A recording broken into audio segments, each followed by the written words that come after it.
পিতামাতার হক 14টি, জীবিত অবস্থায় 7টি।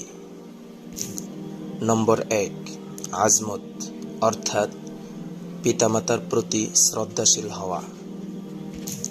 নম্বর 2, মনে প্রাণে মহব্বত করা। নম্বর 3, সর্বদা তাদেরকে মেনে চলা। নম্বর 4, তাদের খেদমত করা। নম্বর 5, তাদের জরুরত অর্থাৎ প্রয়োজন পূর্ণ করা।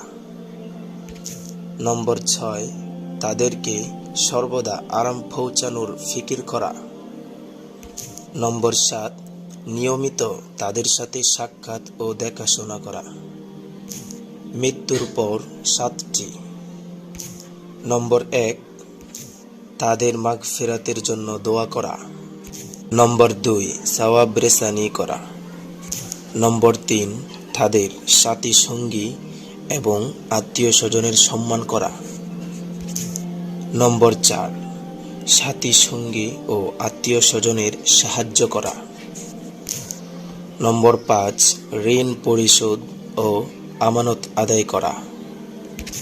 নম্বর 6, শরীয়ত সম্মত ওসিয়ত পুরা করা। নম্বর 7, মাঝে মাঝে তাদের কবর জিয়ারত করা।